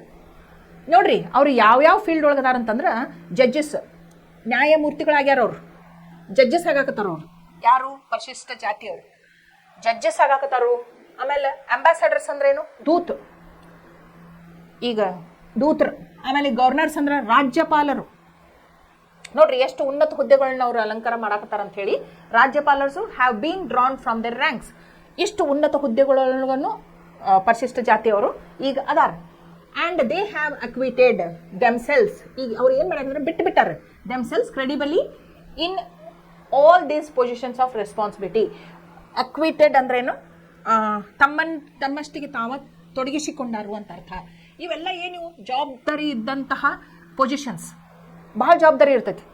ಅಂಥ ಜವಾಬ್ದಾರಿ ಇದ್ದಂಥ ಪೊಸಿಷನ್ಸನ್ನು ಅವರು ಅಕ್ಯುಪೈ ಮಾಡ್ಕೊಂಡಾರ, ಆಮೇಲೆ ನಿರ್ವಹಿಸಿಕೊಂಡ ನಡೆದಾರ. ಓಕೆ, ಸೊ ಈ 8th ಪ್ಯಾರಾಗ್ರಾಫ್ ಒಳಗೆ ನೀವು ಏನು ಕಲ್ತ್ರಿ ಅಂತಂದ್ರೆ, ಏನೇನು ಬದಲಾವಣೆ ಆಗ್ಯಾವು. ಪರಿಶಿಷ್ಟ ಜಾತಿಯವರಿಗೆ ಮೊದಲು 100 ವರ್ಷಗಳ ಹಿಂದೆ ಅವರ ಪರಿಸ್ಥಿತಿ ಹೆಂಗಿತ್ತು, ಈಗ ಸ್ವತಂತ್ರ ಭಾರತದೊಳಗೆ ನಮ್ಮ ಸಂವಿಧಾನ ರಚನೆ ಆದ ನಂತರ, ಅದು ನಮ್ಮ ಅಂಬೇಡ್ಕರ್ ಅವರು ಕಾನೂನು ಮಂತ್ರಿಯಾಗಿ ಕಾನೂನು ರಚನೆ ಮಾಡಿದಾಗಿನಿಂದ ಅವರ ಪರಿಸ್ಥಿತಿಯೊಳಗೆ ಎಷ್ಟು ಸುಧಾರಣೆ ಬಂದೈತೆ ಅಂತ ಹೇಳಿ 8ನೇ ಪ್ಯಾರಾಗ್ರಾಫ್ ಒಳಗೆ ಐತಿ. ಸೊ ಇದನ್ನೆಲ್ಲ ನೀವು ಚೆನ್ನಾಗಿ ನೆನಪಿಟ್ಕೋಬೇಕು. ಈಗ 9th ಪ್ಯಾರಾಗ್ರಾಫ್ ನೋಡ್ರಿ. And yet much remains to be done on the social plane. The annual reports of the Commissioner for Scheduled Castes and Scheduled Tribes list several violations of the law and several instances where, notwithstanding the statute book, members of the scheduled castes have been discriminated against. Baba Sahib Ambedkar's work will be truly complete only when social discrimination is completely eliminated from our society. ಈಗ ನೋಡ್ರಿ, ನಾವು 100% ಇದು equality ಬಂದೈತಿ ಅಂತ ಹೇಳೋಕ್ಕಾಗಂಗಿಲ್ಲ ಅಂತ ಹೇಳ್ತಾರೆ. ಯಾಕೆ ಹೇಳೋಕ್ಕಾಗಂಗಿಲ್ಲ ಅಂದ್ರೆ, ಹೆಂಗೆ ಗೊತ್ತಾಯ್ತು ಅಂತಂದ್ರೆ, ಈಗೇನು ನಾವು ಪರಿಶಿಷ್ಟ ಜಾತಿ, ಪರಿಶಿಷ್ಟ ಪಂಗಡ ಅಂಥೇಳಿ SC ST ಅಂತ ಅಂತೇವಲ್ಲ, ಅದಕ್ಕೆ ಎಷ್ಟರ ಮಟ್ಟಿಗೆ ಕಾಯ್ದೆ ಕಾನೂನುಗಳನ್ನ ಪರಿಪಾಲನೆ ಮಾಡಿಕೊಂಡು ಇವ್ರಿಗೆ ಸರಿಸಮಾನವಾದ ಹಕ್ಕುಗಳನ್ನು ಕೊಡಾಕತ್ತಾರು ಅಂತ ಚೆಕ್ ಮಾಡೋ ಸಂಬಂಧ ಒಂದು ಕಮಿಷನ್ ಅಪಾಯಿಂಟ್ ಮಾಡ್ಯಾರ. ಕಮಿಷನ್ ಅಂದ್ರೆ ಏನು? ಅಲ್ಲಿ ಒಂದು ಆಫೀಸರ್ಸ್ ಇರ್ತಾರ, ಹೆಂಗೆ ಇದು ಕಾರ್ಯಾಚರಣೆ ನಡೆದೈತಿ ಅಂತ ಹೇಳಿ ಸರ್ವೆ ಮಾಡ್ತಿರ್ತಾರೆ. ಅದ್ರೊಳಗೆ ಬರ್ದದ ಪ್ರಕಾರ ನೋಡ್ಬೇಕಂತಿದ್ರೆ, ಎಷ್ಟೋ ಸ್ಥಳಗಳೊಳಗೆ ಇಷ್ಟೆಲ್ಲ ಸುಧಾರಣೆ ಆದ್ರೂ ಕೆಲವೊಂದು ಕಾನೂನಿನ ಉಲ್ಲಂಘನೆಗಳಾಗ್ಯಾವ. ಕಾನೂನು ಹೇಳೋದು ಒಂದು, ಇಂಥವೆಲ್ಲ ನೀವು ಫೆಸಿಲಿಟಿ ಕೊಡಬೇಕು ಇಂಥ ಪರಿಶಿಷ್ಟ ಜಾತಿ ಪರಿಶಿಷ್ಟ ಪಂಗಡದವ್ರಿಗೆ ಅಂಥೇಳಿ, ಆದರೆ ಎಷ್ಟೋ ಜಾಗದೊಳಗೆ ಅವ್ರಿಗೆ ಸಿಕ್ಕಿಲ್ಲ ಅವು. ಸೊ ಆ ಇದೇನೈತಲ್ಲ ರಿಪೋರ್ಟ್ಸ್ ಆಫ್ ದ ಕಮಿಷನರ್, ಇದು the annual reports of the commissioner for schedule caste and schedule, ಇದನ್ನು ನೋಡಿದಾಗ ಗೊತ್ತಾಗೈತೆ. ಯಾಕಂದರೆ ಇನ್ನೂ ಹೆಚ್ಚು ಸುಧಾರಣೆ ಆಗಬೇಕು. ಯಾಕಂದರೆ ಎಲ್ಲರಿಗೂ ಸರಿಸಮಾನ ಹಕ್ಕುಗಳು ಸಿಗ್ತಾ ಇಲ್ಲ. ಇನ್ನೂ ಡಿಪ್ರೆಸ್ಡ್ ಕ್ಲಾಸಿಗೆ ಏನು ಮೇಲ್ಜಾತಿಯವರು ಏನು ಸಪ್ರೆಸ್ ಮಾಡಕತ್ತಾರೋ, ಅವರಿಗೆ ದಬ್ಬಾಳಿಕೆ ಮಾಡಕತ್ತಾರು ಅಂತ ತಿಳಿದು ಬಂದೈತೆ. ಇಲ್ಲಿ ನೋಡ್ರಿ, for schedule caste and scheduled tribes list several violations of the law and several instances where, notwithstanding the statute book, members of the scheduled caste have been discriminated against. ಅದಕ್ಕೆ ಇನ್ನೂವರೆಗೂ ಅವ್ರಿಗೆ ಅವ್ರ ಮೇಲೆ ದಬ್ಬಾಳಿಕೆ ದೌರ್ಜನ್ಯ ನಡೆದೈತಿ ಅಂತ ಹೇಳಿ ಈ ಕಮಿಷನರ್ ರಿಪೋರ್ಟ್ ಪ್ರಕಾರ ಗೊತ್ತಾಗೈತಿ. ಆದ್ರೆ ನಾವು ಇವತ್ತು ಎಷ್ಟೋ ಸುಧಾರಣೆ ಆಗೈತೆ ಅಂತ ಹೆಂಗೆ ಹೇಳ್ಬೋದು ಅಂತಂದ್ರೆ, ನಮ್ಮ ರಾಷ್ಟ್ರದ ಮೊದಲನೇ ಏನಂತೀವಿ ನಾವು ಸಿಟಿಸನ್ಸ್ಗೆ ಏನಂತೀವಿ? ಪ್ರಜೆ. ರಾಷ್ಟ್ರದ ಮೊದಲನೇ ಪ್ರಜೆ ಅಂತ ಯಾರಿಗೆ ಕರಿತೀವಿ? ರಾಷ್ಟ್ರಪತಿಯವರಿಗೆ ಕರಿತೀವಿ. First citizen of the country. Who is that? None other than the president. Okay, ರಾಷ್ಟ್ರಪತಿಯವರಿಗೆ ನಾವು ಏನಂತೀವಿ? ರಾಷ್ಟ್ರದ ಮೊದಲನೇ ಪ್ರಜೆ ಅಂತ ಕರಿತೀವಿ. ಈಗ ನಿಮ್ಗೆಲ್ಲರಿಗೂ ಗೊತ್ತಿರ್ಬೋದು, ನಮ್ಮ ರಾಷ್ಟ್ರದ ಮೊದಲನೇ ಪ್ರಜೆ ಯಾರದಾರ ಈಗ ಸದ್ಯಕ್ಕೆ? ಮುರ್ಮು ಅವರು ಅದಾರ, ಹೌದಿಲ್ಲ? ಅವ್ರು ಯಾವ ಜಾತಿಗೆ ಸೇರಿದವರು? ಅವರು ಪರಿಶಿಷ್ಟ ಪಂಗಡದವರು, ST. ನಮ್ಮ ಇದ್ರೊಳಗೆ ಸಂವಿಧಾನದೊಳಗೆ ಅವರಿಗೆ ಏನು ಪೊಲಿಟಿಕ್ಸ್ ಒಳಗನು ಅವರಿಗೆ ಸರಿಸಮಾನತೆ ಕೊಟ್ಟೆವಂತ ಈ ಆಧಾರದ ಮೇಲೆ ನಾವು ಹೇಳ್ಬೋದು. ಯಾಕಂದ್ರೆ ಅವರು ಶೆಡ್ಯೂಲ್ಡ್ ಟ್ರೈಬ್ದವ್ರು ಆದ್ರೂ ಇವತ್ತು first citizen of the country ಆಗ್ಯಾರ. ಯಾಕಂದ್ರೆ ಪ್ರೆಸಿಡೆಂಟ್ ಆಫ್ ದ ಕಂಟ್ರಿ ಆಗ್ಯಾರ, ಹೌದು. ಅದಕ್ಕೆ ದ್ರೌಪದಿ ಮುರ್ಮು ಅವರು president of the country. She belongs to scheduled tribe. So ನಾವು ಈಗ ಹೇಳ್ಬೋದು, ಹೆಮ್ಮೆಯಿಂದ ಹೇಳ್ಕೋಬೋದು, ನಮ್ಮ ದೇಶದೊಳಗೆ ದಬ್ಬಾಳಿಕೆ ಇಲ್ಲ, ನಾವು ಸೆಕ್ಯುಲರ್ ಕಂಟ್ರಿ, ಎಲ್ಲ ಜಾತಿ ಭೇದವನ್ನು ನಾವು ಸರಿಸಮಾನವಾಗಿ ನೋಡ್ತೇವೆ ಅಂಥೇಳಿ ಹೆಮ್ಮೆಯಿಂದ ಹೇಳ್ಕೋಬೋದು, ಹೌದು. ಈಗ ನೋಡ್ರಿ, ಅಂಥ ಡಿಸ್ಕ್ರಿಮಿನೇಷನ್ ನಡೆದಿಲ್ಲ. Baba Saheb Ambedkar's work will be truly complete only when social discrimination is completely eliminated from our society. Baba Saheb ಅವರ ಕೆಲಸ ಕಾರ್ಯ ಇದು ಯಾವಾಗ 100% ಜಯಕಾರಿ ಆಗೈತಿ ಅಂತ ನಾವು ಹೇಳ್ಬೋದು ಅಂತಂದರೆ, ಯಾವಾಗ ಇದು ಡಿಸ್ಕ್ರಿಮಿನೇಷನ್ ಭೇದ ಭಾವ ತೊಲಗ್ತೈತಲ್ಲ ನಮ್ಮ ಸಮಾಜದೊಳಗಿಂದ, ಮೇಲು ಕೀಳು ಅನ್ನುವಂಥದ್ದು ಭೇದ ಭಾವ ಯಾವಾಗ ಕಂಪ್ಲೀಟ್ಲಿ ತೊಲಗ್ತೈತಲ್ಲ, ಅವಾಗ ನಾವು ಏನು ಹೇಳ್ಬೋದು? ಡಾಕ್ಟರ್ ಅಂಬೇಡ್ಕರ್ ಅವರು ಮಾಡಿದ ಶ್ರಮಕ್ಕೆ ಪ್ರತಿಫಲ ಸಿಕ್ಕೈತಿ ಅಂತ ಹೇಳ್ಬೋದು. ಈಗ ನೋಡ್ರಿ 10th paragraph. Baba Saheb Ambedkar always stressed the importance of constitutional methods to achieve social objectives. In an interesting observation, he once described the methods of civil disobedience, non-cooperation and satyagraha as the grammar of anarchy. The observation assumes importance in the context of public agitation in free India. It is one thing to utilize these methods in a struggle against an alien power. The right to rebellion is recognized against a government without people's consent, be it alien or national dictatorship, but not in a democracy based on free and fair elections. Misdirected and volatile, such agitations invariably result in the loss of lives and public property.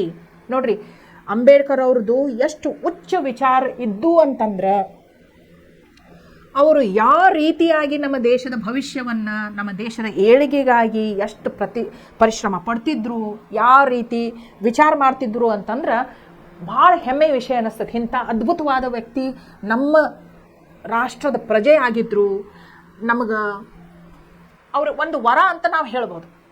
Doctor BR Ambedkar ಅವರು ನಮ್ಮ ದೇಶಕ್ಕೆ ಒಂದು ದೊಡ್ಡ ವರ ಅಂತ ನಾವು ಹೇಳ್ಬೋದು. ಯಾಕಂದ್ರೆ ಅವರು ನಮ್ಮ ದೇಶದ ಏನೋ ಏಳಿಗೆಗಾಗಿ ಒಳಿತಿಗಾಗಿ ವಿಚಾರ ಮಾಡಿದಷ್ಟು ನಾವು ಇಲ್ಲಿವರೆಗೂ ಯಾರಿಗೂ ನೋಡಿಲ್ಲ ಅಂತಲೂ ಹೇಳ್ಬೋದು. ನೋಡ್ರಿ, ಅವ್ರು ಏನಂತಾರಂತಂದ್ರೆ, Baba Saheb Ambedkar always stress the importance of constitutional methods of achieve social objectives. ಇಲ್ಲಿ ನೋಡ್ರಿ, ಕಾನ್ಸ್ಟಿಟ್ಯೂಷನಲ್ ಮೆಥಡ್ಸ್, ಈಗ ದೇಶದ ಪ್ರಗತಿ, ದೇಶದ ಏಳಿಗೆಗಾಗಿ ನಾವು ಯಾತ್ರ ಮೇಲೆ ಹೆಚ್ಚು ಆಬ್ಜೆಕ್ಟಿವ್ಸ್ ಅಂತಂದ್ರೆ ಏನು, ಮೆಥಡ್ಸ್ ಅಂದ್ರೆ ಏನು, ವಿಧಾನಗಳು, ಎಂಥ ವಿಧಾನಗಳ ಮೇಲೆ ನಾವು ನಮ್ಮ ಲಕ್ಷ್ಯವನ್ನು ಕೊಡಬೇಕು ಅಂತ ಹೇಳ್ತಾರಂದ್ರೆ ಅವರು ಸಂವಿಧಾನದ ಆಧಾರಿತ ಮೇಲೆ ನಮ್ಮ ಆಡಳಿತ ನಡಿಬೇಕು ಅಂತ ಹೇಳ್ತಾರೆ.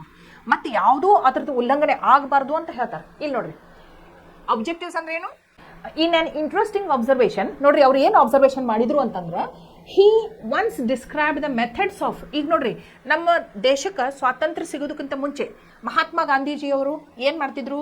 ಮಹಾತ್ಮ ಗಾಂಧೀಜಿಯವರು ಅಹಿಂಸಾವಾದಿಯವರು ಆಗಿದ್ರು, ಹೌದು. ಅವರು ನೆಲ್ಸನ್ ಮಂಡೇಲಾದಿಂದ ಪ್ರಭಾವಿತರಾಗಿದ್ದರು. ಮಹಾತ್ಮ ಗಾಂಧಿಯವರಿಂದ ನೆಲ್ಸನ್ ಮಂಡೇಲಾ ಅವರು ಪ್ರಭಾವಿತರಾಗಿದ್ದರು. ಓಕೆ, ಇಲ್ಲಿ ನೋಡ್ರಿ, ಅಹಿಂಸೆ ಅಂತಂದ್ರೆ ಏನು? ರಕ್ತದ ಓಕುಳಿಯನ್ನು ಹರಿಸೋದ್ರೊಳಗೆ ವಿಶ್ವಾಸ ಇರಾಕಿಲ್ಲ ಮಹಾತ್ಮ ಗಾಂಧೀಜಿಯವರಿಗೆ. ಅವರು ಏನೇ ಇದ್ದರೂ ನಮ್ಮ ದೇಶಕ್ಕೆ ಶಾಂತಿಯುತವಾಗಿ ಸ್ವತಂತ್ರವನ್ನು ಪಡೆದುಕೊಳ್ಬೇಕು ಅನ್ನುವಂಥ ವಿಚಾರವಂತರಾಗಿದ್ದರು. ಅದಕ್ಕೆ ಅವ್ರು ಏನು ಮಾಡ್ತಿದ್ರು? ಸಿವಿಲ್ ಡಿಸೋಬಿಡಿಯನ್ಸ್ ಅಂದ್ರೆ ಏನು? ಈಗ ಬ್ರಿಟಿಷರು ಏನೇನು ಕಾಯ್ದೆ ಕಾನೂನುಗಳನ್ನ ಮಾಡ್ತಾರಲ್ಲ, ಅದನ್ನು ಒಟ್ಟ ಪರಿಪಾಲನೆ ಮಾಡೋಂಗಿಲ್ಲ. ಅವ್ರು ಏನು ಹೇಳಿದ್ರು ಅದನ್ನು ಮಾಡೋಂಗಿಲ್ಲ. ಸಿವಿಲ್ ಡಿಸೊಬಿಡಿಯನ್ಸ್, ನಾನ್ ಕೋಆಪರೇಷನ್, ಆಮೇಲೆ ಅವರು ಏನೇ ಹೇಳಿದ್ರು ಅವ್ರಿಗೆ ಸಹಕಾರ ಕೊಡಂಗಿಲ್ಲ. ಆ್ಯಂಡ್ ಸತ್ಯಾಗ್ರಹ ಏನು ಮಾಡ್ತಿದ್ರು ಅಂದರೆ ಊಟ ನೀರು ಬಿಟ್ಟು ಉಪವಾಸ ಕುಂತು ಬಿಡ್ತಿದ್ರು, ಸತ್ಯಾಗ್ರಹ ಚಳವಳಿ ಮಾಡ್ತಿದ್ರು. ಇವು 100 ಅವ್ರದ್ದು ವೆಪನ್ಸ್ ಆಗಿದ್ದು. ನಮ್ಮ ದೇಶಕ್ಕೆ ಸ್ವಾತಂತ್ರ್ಯ ತರಾಕ 3 ವೆಪನ್ಸ್ ಉಪಯೋಗ ಮಾಡಿದ್ರು ಮಹಾತ್ಮ ಗಾಂಧೀಜಿಯವರು: ಸಿವಿಲ್ ಡಿಸೊಬಿಡಿಯನ್ಸ್, ನಾನ್ ಕೋಆಪರೇಷನ್, ಸತ್ಯಾಗ್ರಹ. ಇವು ಯಾವ ಏನು ಶಸ್ತ್ರಾಸ್ತ್ರಗಳನ್ನು ತಗೊಂಡು ಬಡದಾಡಿ ರಕ್ತ ಹರಿಸುವಂಥವಲ್ಲ, ಶಾಂತ ರೀತಿಯಿಂದ ಸ್ವತಂತ್ರ ಪಡೆದುಕೊಳ್ಳುವ ದಾರಿಯತ್ತ ಸಾಗು ಇವೆಲ್ಲ. ಆದ್ರೆ ಇಲ್ಲಿ ಅಂಬೇಡ್ಕರ್ ಅವ್ರು ಏನು ಹೇಳ್ತಾರಂತಂದ್ರೆ, ಇದು as the grammar of anarchy ಅಂತ ಯಾಕೆ ಹೇಳ್ತಾರು ಅಂತಂದ್ರೆ ಇವ್ರು ಇಲ್ಲಿ ನೋಡ್ರಿ,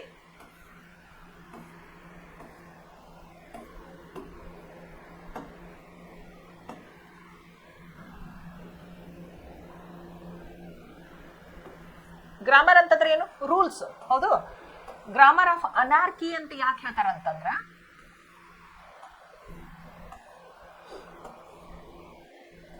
ಇದು ತದ್ವಿರುದ್ಧ ಅಂತ ಹೇಳ್ತಾರೆ ಇವರು. ರಾಜಕೀಯಕ್ಕೆ ತದ್ವಿರುದ್ಧ ಅಂತ ಹೇಳ್ತಾರೆ. ಎಂಥ ರಾಜಕೀಯಕ್ಕೆ ತದ್ವಿರುದ್ಧ ಅಂತ ಹೇಳ್ತಾರೆ ಅಂತಂದ್ರೆ, the observation assumes importance in the context of public education in free India. ಇಲ್ಲಿ ನೋಡ್ರಿ, ಈಗ ಮೊದಲು ಇವು ನಿಮ್ಮ civil disobedience, non cooperation movement, satyagraha ಮಾಡ್ತಿದ್ರು, ಅಡ್ಡಿಲ್ಲ.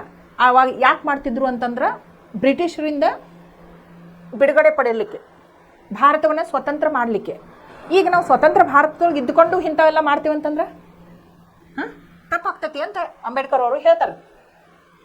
Assumes importance in the context of public education ಅಂದ್ರೆ ಏನು? ಜನಪ್ರತಿನಿಧಿಗಳ ವಿರುದ್ಧತನ ಮಾಡೋದು ಇನ್ ಫ್ರೀ ಇಂಡಿಯಾ. ಈಗ ಪ್ರಜಾಪ್ರಭುತ್ವ ಅಂತಂದ್ರೆ ಪ್ರಜೆಗಳೇ ಪ್ರಭುಗಳು, ಹೌದಿಲ್ಲ? ಈಗ ರಾಜಕಾರಣಿಗಳು ಇರಬಹುದು, ಯಾರೇ ಇರಲಿ, ಅದೆಲ್ಲ ಸಂವಿಧಾನದೊಳಗ ಹೆಂಗೆ ರೂಲ್ಸ್ ಆ್ಯಂಡ್ ರೆಗ್ಯುಲೇಷನ್ಸ್ ಕೊಟ್ಟರೆ ಅದನ್ನು ಫಾಲೋ ಅಪ್ ಮಾಡ್ಕೊಂಡು ಮಾಡಿದ್ದೀವಿ ನಾವು. ಆಮೇಲೆ ಪ್ರಜಾಪ್ರಭುತ್ವದೊಳಗೆ ಜನರ ಪ್ರಭುಗಳು ಅಂತಂದ್ರೆ ನಾವು ಡೈರೆಕ್ಟ್ ನಮ್ಮನ್ನು ನಾವು ರೂಲ್ ಮಾಡ್ಕೊಳ್ಳೋದಿಲ್ಲ, ಆದ್ರೆ ನಾವು ಆರಿಸಿದಂಥ ವ್ಯಕ್ತಿಗಳು ನಮ್ಮ ಪ್ರತಿನಿಧಿಗಳಾಗಿರ್ತಾರೆ. ನಾನು ಹೇಳೇನು ನಿಮಗೆ, ರಾಜಕಾರಣಿಗಳೆಲ್ಲ ತಾವ ಬಂದವರಲ್ಲ. ನನಗೆ ಪ್ರೈಮ್ ಮಿನಿಸ್ಟರ್ ಆಗ್ಬೇಕ್ರಿ, ನನಗೆ ಚೀಫ್ ಮಿನಿಸ್ಟರ್ ಆಗ್ಬೇಕ್ರಿ, ನಾ ಪ್ರೆಸಿಡೆಂಟ್ ಆಗ್ಬೇಕ್ರಿ ಅಂತ ತಾವ ಬಂದವ್ರಲ್ಲ ಅವರು. ಅವರೆಲ್ಲ ಯಾರು ಆರಿಸಿದಾರೆ? ಅವ್ರನ್ನ ನಾವು ಆರಿಸಿದೆವು. ಏನು ಪ್ರಜೆಗಳಿರ್ತಾರಲ್ಲ, ರಾಷ್ಟ್ರದ ಪ್ರಜೆಗಳು, ಅವರು ಒಂದೊಂದು ಓಟಿಗೆ ಭಾಳ ಮಹತ್ವ ಐತಿ. ನಾವು ಓಟ್ ಹಾಕಿ ಏನು ಬಹುಮತದಿಂದ ಆಯ್ಕೆ ಆಗಿ ಬಂದಂಥ ವ್ಯಕ್ತಿಗಳು ಮಾತ್ರ ನಮ್ಮ ಪ್ರತಿನಿಧಿಗಳಾಗ್ತಾರೆ ರಾಜಕಾರಣದೊಳಗೆ, ಹೌದು. ಸೊ ಅಂಥ ಸಂದರ್ಭದೊಳಗೆ ನಾವು ಇಂಥದ್ದೆಲ್ಲ ಸತ್ಯಾಗ್ರಹ, ಡಿಸೊಬಿಡಿಯನ್ಸ್, ನಾನ್ ಕೋಆಪರೇಷನ್ ಮಾಡಿದ್ರೆ ಸರಿ ಅನಿಸ್ತೈತಿ? ಅಂದರೆ ನಮ್ಮ ವಿರುದ್ಧ ನಾವೇ ಜಗಳ ಮಾಡ್ದಂಗೆ ಆಗ್ತೈತೆ, ಹೌದೋ ಇಲ್ಲೋ? ಇಲ್ಲಿ ಏಲಿಯನ್ ಅಂತಂದ್ರೆ ಏನು? ನೀವು ಇದನ್ನು ರಿತಿಕ್ ರೋಷನ್ ಅವ್ರದ್ದು ಪಿಕ್ಚರ್ ನೋಡಿರಿ, ಕೊಯ್ ಮಿಲ್ ಗಯ, ಅದ್ರೊಳಗೆ ಒಂದು ಏಲಿಯನ್ ಬಂದಿರ್ತೈತೆ ನೋಡ್ರಿ. ಹಂಗೆ ಎಲ್ಲಿಂದೋ ಬಂದಂಥ ಜನರ ಜೊತೆ ನಾವು ಇಂಥವನ್ನೆಲ್ಲ ಮಾಡಿದ್ರೆ ಅಡ್ಡಿಲ್ಲ. ಆದ್ರೆ ನಮ್ಮೊಳಗನ ಇಂಥವನ್ನೆಲ್ಲ ಮಾಡಕತ್ರ ಸರಿಯಲ್ಲ ಅಂಥೇಳಿ ಅಂಬೇಡ್ಕರ್ ಅವರು ಹೇಳ್ತಾರೆ. It is one thing to utilise these methods in a struggle against an alien power. ಇವು ಏನು 3 ಅದಾವಲ್ಲ, ಇವು 3 ಮೆಥಡ್ಸ್ ಯಾವುವು? Civil disobedience, non cooperation, satyagraha. ಇವನ್ನ ನಾವು ಬ್ರಿಟಿಷರ ವಿರುದ್ಧ ಉಪಯೋಗ ಮಾಡಿಕೊಂಡು ಅಡ್ಡಿಲ್ಲ. ಆದ್ರೆ ಸ್ವತಂತ್ರ ಭಾರತದೊಳಗೆ ನಮ್ಮದ ಪ್ರಜಾಪ್ರಭುತ್ವ ಇದ್ದಲ್ಲಿ ಇಂಥವನ್ನೆಲ್ಲ ನಾವು ಉಪಯೋಗ ಮಾಡ್ತೀವಿ ಅಂತಂದ್ರೆ ಸರಿಯಲ್ಲ ಅಂತ ಹೇಳ್ತಾರೆ. The right to rebellion is recognised against a government without people's consent. ಯಾತ್ರ ವಿರುದ್ಧ ನಾವು ಹೋರಾಟ ಮಾಡಬೇಕು. ಈಗ ನಮ್ಮದು ಏನೂ ಪಾರ್ಟಿಸಿಪೇಷನ್ ಇರಬಾರ್ದು, ಸರ್ಕಾರದ ರಚನೆಯೊಳಗೆ ನಮ್ಮದು ಏನೂ ಪಾರ್ಟಿಸಿಪೇಷನ್ ಇರಬಾರ್ದು. ನಮ್ಮನ್ನು ಆಳುವಂಥ ವ್ಯಕ್ತಿ ಎಂಥವಾಗಿರಬೇಕು? ಸರ್ವಾಧಿಕಾರಿಯಾಗಿರಬೇಕು, ಡಿಕ್ಟೇಟರ್, ತನ್ನ ಮನಸ್ಸಿಗೆ ಬಂದದ್ದೇ ಮಾಡಾವಿರ್ಬೇಕು. ಅಂಥವನ ವಿರುದ್ಧ ನಾವು ಏನು ಮಾಡ್ಬೋದು? ಹೋರಾಟ ಮಾಡ್ಬೋದು, ರೆಬಲ್ ಆಗ್ಬೋದು. ಆದ್ರೆ ನಾವು ಆಯ್ದು ಕಳಿಸಿದಂಥ ಪ್ರತಿನಿಧಿಗಳ ವಿರುದ್ಧ ನಾವು ಇಂಥದ್ದು ಮಾಡ್ತೀವಿ ಅಂದ್ರೆ ಸರಿಯಲ್ಲ. Against a government without people's consent, be it alien or national dictatorship, but not in a democracy. ನಮ್ಮದು ಎಂಥ ಸರ್ಕಾರ? ಪ್ರಜಾಪ್ರಭುತ್ವದೊಳಗೆ ಇಂಥವನ್ನೆಲ್ಲ ಮಾಡಬಾರ್ದು. ಮಾಡಿದರೆ ಏನಾಗ್ತದೆ ಅಂತಾರೆ ನೋಡ್ರಿ, based on a free and fair elections. ನೀವು ಇದನ್ನು ಸಮಾಜಶಾಸ್ತ್ರದೊಳಗೆ ಕಲಿತೀರಿ. ಏನು ನೀವು 5 years ಒನ್ಸ್ ಇಲೆಕ್ಷನ್ಸ್ ಬರ್ತಾವಲ್ಲ, ವಿಧಾನಸಭಾ ಎಲೆಕ್ಷನ್ ಇರ್ಬೋದು, ಲೋಕಸಭಾ ಎಲೆಕ್ಷನ್ ಇರ್ಬೋದು, ನೂರಾರು ಕಾಯ್ದೆ ಕಾನೂನುಗಳನ್ನ ಪರಿಪಾಲನೆ ಮಾಡಿ ನಾವು ಇಲೆಕ್ಷನ್ ಕಂಡಕ್ಟ್ ಮಾಡ್ತೀವಿ, ಸ್ಟೇಟ್ ಗೌರ್ಮೆಂಟ, ಸೆಂಟ್ರಲ್ ಗೌರ್ಮೆಂಟಿಗೆ. ಓಕೆ, ಅಂಥ ಜನರು ಆಯ್ದಂತಹ ರಾಜಕಾರಣಿಗಳ ವಿರುದ್ಧವಾಗಿ ನಾವು ಹೋರಾಟ ಮಾಡಿದರೆ ಇದು ಸರಿಯಲ್ಲ ಅಂತ ಹೇಳ್ತಾನೆ. Misdirected and volatile such agitations invariably result in the loss of lives and public property.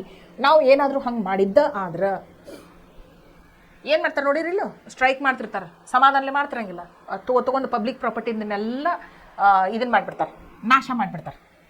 ಈಗ ಒಂದು ಬಸ್ ಕಲ್ಲು ಒಗೋದು ಅಥವಾ ಕಾಜು ಒಡೆದು ಅದನ್ನು ಸತ್ಯಾನಾಶ ಮಾಡಿದ್ರೆ ಬಸ್ ಯಾರು ದುಡ್ಡಿನಿಂದ ತೊಗೊಂಡಿರ್ತಾರೆ ಹೇಳ್ರಿ? ಪಬ್ಲಿಕ್ ಪ್ರಾಪರ್ಟಿ ಅಂತ ಯಾಕಂತೇವೆ? ನಾವು ಹೇಳಿದ್ನಲ್ಲ, ಪಬ್ಲಿಕ್ ಸರ್ವೆಂಟ್ಸ್ ಅಂತ ಯಾಕಂತೇವಿ? ನಾವು ಕೊಟ್ಟಂಥ ಟ್ಯಾಕ್ಸನ್ನು ಗೌರ್ಮೆಂಟ್ ಕಲೆಕ್ಟ್ ಮಾಡಿ ನಮ್ಮ ಸೇವೆ ಮಾಡುವವರಿಗೆ ಏನು ಸ್ಯಾಲ್ರಿ ಮುಖಾಂತರ ಅವರಿಗೆ ದುಡ್ಡು ಕೊಡ್ತಿರ್ತಾರೆ, ಹೌದು, ಪಗಾರ. ಈಗ ಪಬ್ಲಿಕ್ ಪ್ರಾಪರ್ಟಿ ಅಂದರೆ ಏನು? ಒಂದು ಬಸ್ ಇರ್ಬೋದು, ಪಬ್ಲಿಕ್ ಟ್ರಾನ್ಸ್ಪೋರ್ಟೇಷನ್, ಒಂದು ರೈಲ್ವೆ ಇರ್ಬೋದು, ಒಂದು ಏರೋಪ್ಲೇನ್ ಇರ್ಬೋದು, ಅಥವಾ ಒಂದು ಪಾರ್ಕ್ ಇರ್ಬೋದು, ಒಂದು ಗೌರ್ಮೆಂಟ್ ಆಫೀಸ್ ಇರ್ಬೋದು, ಒಂದು ಗೌರ್ಮೆಂಟ್ ಸ್ಕೂಲ್ ಇರ್ಬೋದು. ಇವೆಲ್ಲ ಪಬ್ಲಿಕ್ ಪ್ರಾಪರ್ಟಿ ಅಂತ ಯಾಕಂತಾರು ಅಂತಂದ್ರೆ ಇವಕ್ಕೆಲ್ಲಕ್ಕೂ ಖರ್ಚು ದುಡ್ಡು ಎಲ್ಲಿಂದ ಬಂದಿರ್ತೈತಿ? ನಾವು ಟ್ಯಾಕ್ಸ್ ಕಲೆಕ್ಟ್ ಮಾಡಿರ್ತಾರಲ್ಲ, ಸರ್ಕಾರ ನಮ್ಮಿಂದ ಟ್ಯಾಕ್ಸ್ ಕಲೆಕ್ಟ್ ಮಾಡಿರ್ತಾರಲ್ಲ, ಯಾರು ಟ್ಯಾಕ್ಸ್ ಪೇ ಇರ್ತಾರಲ್ಲ ಅವರಿಂದ, ಪ್ರಜೆಗಳಿಂದ ಕಲೆಕ್ಟ್ ಮಾಡ್ತಾರಲ್ಲ, ಅದೇ ದುಡ್ಡಿನಿಂದ ಇದನ್ನೆಲ್ಲ ಮಾಡ್ತಿರ್ತಾರೆ. ಮತ್ತು ನಾವು ನಮ್ಮ ಆಸ್ತಿನ ನಾವು ನಾಶ ಮಾಡ್ಕೊಂಡಂಗೆ ಹೌದೋ ಇಲ್ಲೋ ಇಂಥದ್ದನ್ನೆಲ್ಲ ಮಾಡಿ. ಸೊ ಅದಕ್ಕೆ ಅಂಬೇಡ್ಕರ್ ಅವರು ಏನು ಹೇಳ್ತಾರೆ ಅಂತಂದರೆ, ಸಿವಿಲ್ ಡಿಸೊಬಿಡಿಯನ್ಸ್, ನಾನ್ ಕೋಆಪ್ರೇಷನ್, ಸತ್ಯಾಗ್ರಹ ಇವೆಲ್ಲ ಬ್ರಿಟಿಷರು ಆಳ್ಬೇಕಾದಾಗ ಮಾಡಿದ್ದು ಸರಿ ಇತ್ತು, ಆದರೆ ಈಗ ಮಾಡಬಾರ್ದು ಅಂತ ಹೇಳ್ತಾರೆ.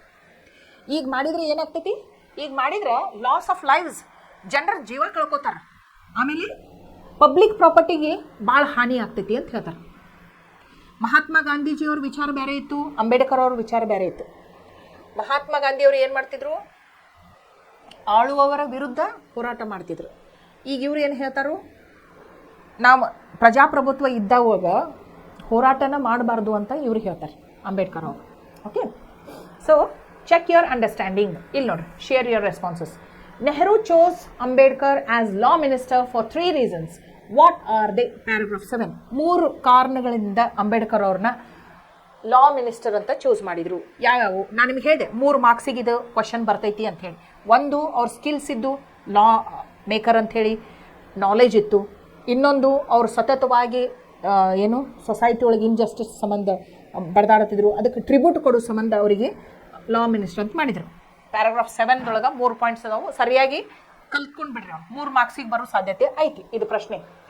R you aware of the facilities provided by the social welfare department? Mention ಏನಿತ್ತು ನೋಡ್ರಿ. ಸೋಷಿಯಲ್ ವೆಲ್ಫೇರ್ ಡಿಪಾರ್ಟ್ಮೆಂಟ್ ಅಂತೇಳಿ SC ST ಸಂಬಂಧ ಅವರಿಗೆ ಎಜುಕೇಷನ್ದೊಳಗೆ ಸ್ಕಾಲರ್ಶಿಪ್ಸ್ ಕೊಡ್ತಾರೋ, ಅವರಿಗೆ ಫ್ರೀ ಹಾಸ್ಟೆಲ್ ಫೆಸಿಲಿಟಿ ಕೊಡ್ತಾರೋ, ಆಮೇಲೆ ರಿಸರ್ವೇಷನ್ಸ್ ಇರ್ತಾವೆ ಅವರಿಗೆ ಜಾಬ್ ಆಪರ್ಚುನಿಟೀಸ್ ಒಳಗೆ. ಇವೆಲ್ಲ ನೀವೇನು ಮಾಡ್ಬೋದು, ಆ ಡಿಪಾರ್ಟ್ಮೆಂಟಿಗೆ ಹೋಗ್ಬೇಕಾದ್ರೆ ಎನ್ಕ್ವೈರಿ ಮಾಡಿಕೊಂಡು ಸಾಕಷ್ಟು ಅನುಕೂಲಗಳನ್ನು ಮಾಡಿಕೊಟ್ಟದನ್ನ ನೀವು ತಿಳ್ಕೊಬೋದು.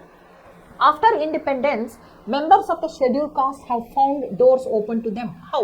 ಈಗ ನೋಡ್ರಿ, ಒಂದು ಪ್ಯಾರಾಗ್ರಾಫ್ ಒಳಗೆ ನಾ ಹೇಳಿದೆ, ಮೊದಲ 100 ವರ್ಷಗಳಿಂದ ಈ ಪರಿಶಿಷ್ಟ ಜಾತಿಯವರಿಗೆ ಎಲ್ಲ ಬಾಗಿಲುಗಳನ್ನು ಮುಚ್ಚಿಬಿಟ್ಟಿದ್ರು. ನಮ್ಮ ಸಮಾಜದೊಳಗನ ಏನು ಉಚ್ಚ ಜಾತಿ ಜನರು ಅಂತ ಹೇಳ್ಕೊಂತ ಅಡ್ಡಾಡ್ತಿದ್ರಲ್ಲ ಅವರು. ಆದ್ರೆ ಸ್ವತಂತ್ರ ಸಿಕ್ಕ ನಂತರ ಏನಾಯ್ತು, ಎಲ್ಲ ಬಾಗಿಲುಗಳು ಅವ್ರಿಗಾಗಿ ತೆರೆದುಕೊಂಡು. ಹೆಂಗೆ ನಮ್ಗೆ ಗೊತ್ತಾಗ್ತೈತಿ ಅಂತಂದ್ರೆ, ಅವರು ಮುಕ್ತವಾಗಿ ತಮ್ಮ ವಿಚಾರಗಳನ್ನು ಎಲ್ಲರ ಮುಂದೆ ಹೇಳ್ಕೋಬೋದಾಗಿತ್ತು, ಮುಕ್ತವಾಗಿ ಅವರು ಪ್ರಗತಿಯತ್ತ ಸಾಗಬಹುದಾಗಿತ್ತು, ಆಮೇಲೆ ಹೈಯರ್ ಎಜುಕೇಷನ್ಗೆ ಎನ್ರೋಲ್ಮೆಂಟ್ ಮಾಡ್ಬೋದಾಗಿತ್ತು, ಆಮೇಲೆ ಮಾಡ್ಬೋದಾಗೈತಿ. ಅವರು ಉಚ್ಚ ಸ್ಥಾನಗಳನ್ನು ಅಲಂಕಾರ ಮಾಡ್ಕೊಳಕತ್ತಾರೋ, ಜಡ್ಜಸ್ ಆಗತ್ತಾರೋ, ಅಂಬಾಸಡರ್ಸ್ ಆಗಾಕತ್ತಾರೋ, ಆಮೇಲೆ ಗವರ್ನರ್ಸ್ ಆಗಾಕತ್ತಾರೋ. ಭಾಳ ಸ್ಟೇಟ್ ಗೌರ್ಮೆಂಟ್ ಒಳಗೂ ಅವ್ರು ಪಬ್ಲಿಕ್ ಸರ್ವೆಂಟ್ಸ್ ಆಗಾಕ್ತಾರೋ, ಸೆಂಟ್ರಲ್ ಗೌರ್ಮೆಂಟ್ ಒಳಗೂ ಅವರು ಪಬ್ಲಿಕ್ ಸರ್ವೆಂಟ್ಸ್ ಆಗ್ತಾರೋ, ನಾನಾ ರೀತಿಯಾದಂಥ ರೆಸ್ಪಾನ್ಸಿಬಿಲಿಟಿ ಪೊಸಿಷನ್ಸ್ ಅವರು ಆಕ್ಯುಪೈ ಮಾಡ್ಕೊಳತ್ತಾರೋ ಅಂಥೇಳಿ ನೀವು ಎಲ್ಲ ಬರೆದು ಎಕ್ಸ್ಪ್ಲನೇಷನ್ ಮಾಡಬೇಕು. All people should be given equal opportunities to prove themselves. How are the members of the scheduled caste proving themselves? ಇದೆ ಮತ್ತು ಅದ ಆನ್ಸರ್ ಬರ್ತದೆ. Okay. Baba Saheb Ambedkar considers public education in free India as unconstitutional. Why? ಈಗ ಕಾನ್ಸ್ಟಿಟ್ಯೂಷನ್ನ ಶ್ರೇಷ್ಠ ಕಾಯ್ದೆ ಕಾನೂನು ಅಂತ, ಭಾರತದ ಶ್ರೇಷ್ಠ ಕಾನೂನು ಯಾವುದು ಅಂತಂದ್ರೆ ಸಂವಿಧಾನ.